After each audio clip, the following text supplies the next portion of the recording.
Hey there, Covenant family. I'm glad to be with you again today for this brief reflection. I was recently challenged to think about whether or not I have a nemesis. As I thought about it, I'm not sure that I do, but there was a stretch of time where I feel like I really did. It was someone who, from our earliest interaction, set themselves up in opposition to me. They articulated direct animosity towards me. They openly made it their mission to thwart me by any means possible and ultimately to get rid of me. It took them a while to accomplish their mission, but they worked hard at making my life miserable during that time. It was easy while dealing with this nemesis to get discouraged and heavy and to feel a measure of hopelessness. But I ultimately discovered a posture and a practice that helped me get through it. And even when they did ultimately accomplish their mission to get rid of me from that context, I was able to leave with a sense of peace. I'm going to reflect on that after a song here. This song is one that we led at our Inspire Makerspace camp, and this is a recording that was done by the band as they led it at the camp. Feel free to sing along if you would like.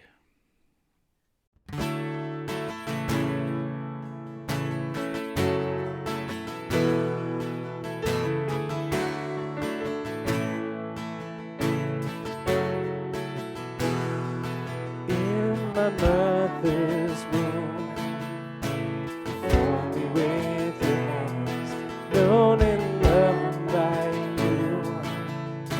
Before I took the breath, when I died in glory, my name, I'm wonderfully made. You're an artist and a cartoon, I'm the canvas and the clay.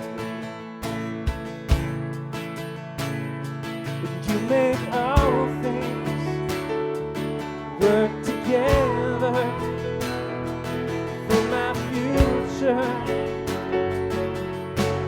for my good. You make all things work together for your glory, for your name.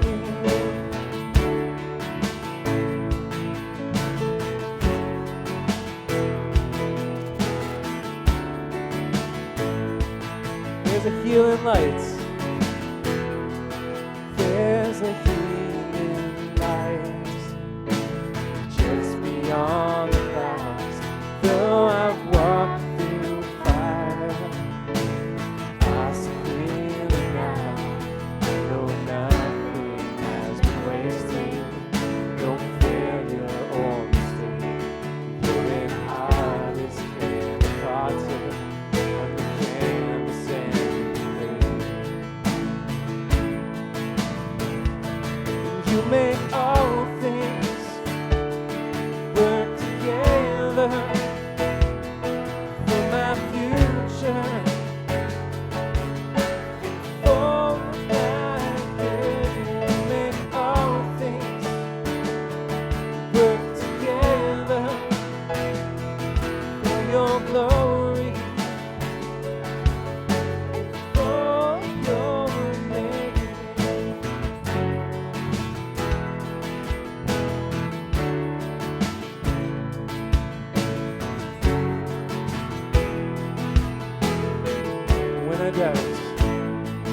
When I doubt it, Lord, remind me I'm wonderfully made.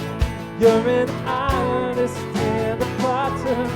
I'm the canvas and the clay. I know nothing has been wasted. No failure or mistake. You're an artist and a potter. I'm the canvas and the clay. You make all things work together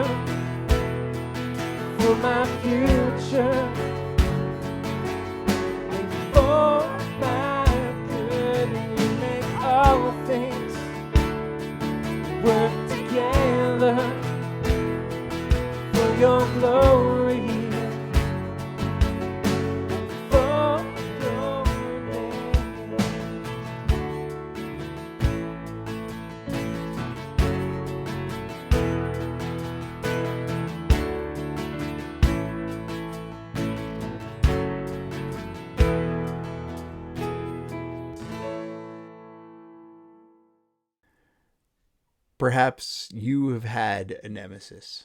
I know often we use that word and it's just kind of a humorous thing, but it may be that you've had a serious nemesis like I had to deal with over a couple of years. Especially in this kind of serious situation, you would know how exhausting and frustrating and draining and hopeless it can feel to be in constant tension with one who is genuinely interested in thwarting your every move, no matter how well intentioned you are. As I lived with that, what did I discover that allowed me to have a sense of peace in it? What posture and what practice helped me come through the other side? Wounded, yes. Scarred, yes, but not broken. I can tell you that it's not some magic thing or some new discovery. It isn't something that was hiding or elusive, but it is hard. It's so very hard. In one word, it is mercy. It was the choice to not respond to the opposition in the same way that it was being directed towards me. To tie in two other big words alongside mercy, it was to act with hope towards the other person and to pursue peace with them. Mercy wasn't just it wasn't just not acting in the same way they were acting towards me. It actually sought to build bridges where someone else was actively trying to burn them down. It was hoping for the best for someone who was seeking my harm. It involved laying down weapons of harm, the words and deeds that would cause harm, rather laying those things down rather than attacking back. I confess I did maintain some defensive mechanisms, some shields, if you will, but that's very different than attacking back. There's a couple of biblical stories that I think model this kind of response and the reconciliation that is possible in the face, like when mercy is shown.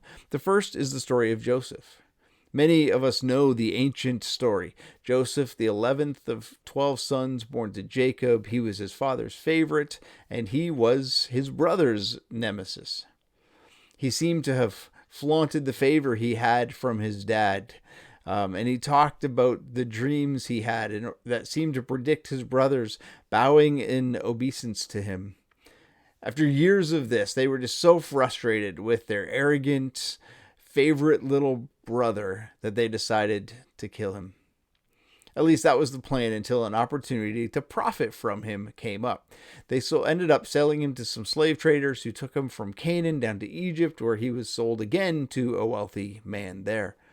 To make a long story short, Joseph went from a good place in a good household in Egypt, although he was a slave. He ended up going from there to prison. And from the lowest point in prison, he actually worked his way up to being in a good place within the prison, and ultimately, through a series of events, got out of prison and elevated to the highest rank possible within Egypt. There, he led Egypt through a time of famine and economic challenge. Because of his leadership, Egypt was able to survive the challenge, survive the famine, and the Pharaoh, the king of Egypt, was actually able to get full ownership of virtually everything in his sight. All this time, while Joseph was going from being a slave to being a prisoner, and then ultimately to being a top leader in Pharaoh's household and in his kingdom, his brothers presumed him dead and acted as such. But the famine that caused the challenge in Egypt hit Canaan as well. They heard that food was available for purchase in Egypt, so the brothers made their way to Egypt to try and buy some. There they met Joseph, not recognizing him in his fully Egyptian manner and garb. Joseph now held all the power over those who had been his nemesis, who had wanted to harm him, who had harmed him. Those who had wished him dead were now reliant on him and his whims. A series of events and exchanges led Joseph, still unknown to his brothers, to invite his brothers to a banquet at his home. There, Joseph had had enough of keeping his secret. He sends all the Egyptian servants out, and here's how the book of Genesis describes what unfolded. It says, "Then Joseph could no longer control himself before all his attendants, and he cried out, 'Have everyone leave my presence.' So there was no one with Joseph when he made himself known to his brothers, and he wept so loudly that the Egyptians heard him, and Pharaoh's household heard about it. Joseph said to his brothers, "I am Joseph. Is my father still living?" But his brothers were not able to answer him because they were terrified at his presence. They did not expect mercy. Mercy was not inclined to come from their perspective. Then Joseph said to his brothers, it continues, "Come close to me." When they had done so, he said, "I am your brother Joseph, the one you sold into Egypt. And now do not be distressed and do not be angry with yourselves for selling me here, because it was to save lives that God sent me ahead of you." Skipping a few verses down, he says, "Now hurry back to my father and say to him, 'This is what your son Joseph says. God has made me Lord of all Egypt. Come down to me, don't delay. You shall live in the region of Goshen and be near me, you, your children and grandchildren, your flocks and herds and all you have. I will provide for you there, because 5 years of famine are still to come. Otherwise, you and your household and all who belong to you will become destitute." Here, Joseph offered mercy, and it led to the saving of not just his brothers and father, but generations of people and the survival of a nation. Mercy beget hope and peace. Another great story about this is one that I actually did highlight recently on another week. The story takes place in the time of Elisha. It's recorded in 2 Kings 6. I've recounted this recently with an emphasis that there are things that go on in the world beyond what we can see. In the story, the king of Israel is tormented by the king of Aram, who's taking raiding parties into Israel and then seeking to set traps for Israel's king. Time and time again, the prophet Elisha informs Israel's king where Aram's traps are, and those traps are avoided. Eventually, Aram's king decides, forget this whole trap thing. He finds out where Israel's king is, and during the night, Aram sends an army to around the city where Israel's king is sleeping. Waking up in the morning and stepping outside the city walls, Elisha and his servant, who are also there, they see that they're surrounded, and the servant begins to panic. How are we going to defeat this army? There's way too many of them. There's way more of them than us. And Elisha eventually prays for God to open his servant's eyes. And when that happens, the servant sees a fiery army, an army of heaven surrounding Aram's army.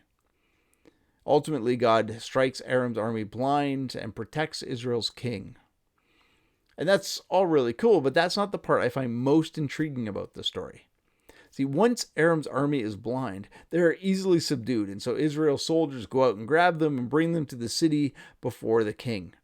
The king looks at Elisha and asks, almost with glee, "Shall I kill them? Shall I kill them?" Now listen to Elisha's brilliant military response for dealing with this invading army. He says, "Do not kill them. Set food and water before them, so that they may eat and drink, and then go back to their master." The text says, "So he prepared a great feast for them, and after they had finished eating and drinking, he sent them away, and they returned to their master. So the bands of Aram stopped raiding Israel's territory." What an amazing thing. Rather than killing them, he throws them a banquet with food and drink, and only when they have had their fill does he send them back to their king. He showed them mercy and kindness. The result of that mercy and kindness? The bands of Aram stopped raiding Israel's territory. I'm not suggesting that every time we show mercy, every time we lean out into hope for the other, every time we pursue peace, that things will turn out well. In my own story, despite prayers that I started to pray for the good of the other and for reconciliation, the person who had it out for me, they won by using evil and harmful ways to hurt me and to get rid of me. Think of the life of Jesus. He showed mercy, and even as he was being nailed to the cross, he prayed for forgiveness for those who were putting him there. But he was still executed unjustly. Mercy doesn't always accomplish what we hope it will, but it avoids what is guaranteed if we don't embrace mercy. If Joseph had sought revenge, it would have destroyed a family line, his family line. If Israel's king had killed the invading Aramean army, well, Aram would have wanted revenge for that, and it would have led for more killing and more killing and more war and more killing. Those are the kinds of results that come from not showing mercy. When we show mercy, it does two. It invites two things that simply can't happen without it. The first is that mercy gives a chance for hope and peace and reconciliation. It doesn't guarantee it, but it gives it a chance. Without it, there will not be hope and peace and reconciliation. The second thing that offering mercy does is it frees at least one of those parties from the destructive and consuming feelings of anger, resentment, hatred, and violence. The one offering mercy is freed from those things. Mercy, really, ultimately, it's an embodiment of the one law Jesus calls us to love. Ultimately, the primary practice that I adopted in my attempt to show love and mercy to the one who was attacking me was to pray that God would do what is best in their life. At first, this prayer was genuinely a discipline. Like, it was a practice. I prayed for it without really wanting it. Or if I did want it, I had a strong sense of what I thought would be best for them. And maybe, just maybe, what I thought was best was for them to suffer a little bit, to get broken a little bit. But over time, I was increasingly, although not always completely, I was increasingly able to let go of my own ideas and release this person and God's best for them to God. I was genuinely able to pray for their best and release that to God. And in doing that, I became free. As I sought to show them mercy by praying for them, I actually began to grow in love for them. I'm going to read a familiar passage, and I invite you to think about these words and how mercy, as I've been describing it, is really just one embodiment of love. This is love in action. Think about mercy in this context. Love is patient. Love is kind. It does not envy. It does not boast. It is not proud. It does not dishonor others. It is not self-seeking. It is not easily angered. It keeps no record of wrongs. Love does not delight in evil, but rejoices with the truth. It always protects, always trusts, always hopes, always perseveres. Pursuing this, again, it doesn't always guarantee the things that we want in the world. It doesn't guarantee that healing comes in the way that it really should in the world. But through love and through mercy, we find freedom. And because of that, we can affirm the next few words that Paul wrote to the church in Corinth when he says, love never fails. As you go this week, I pray that you will receive mercy, be reminded of the mercy of God. And I pray that if there are any spaces or places where you need to release someone to God and act in mercy towards them, that by God's grace, He would help you to begin the practice of doing that, even when it goes against everything in you. And that as you practice it, that He would help you actually grow in love towards another, regardless of their response. And in that, may you find freedom. God bless. Go in peace.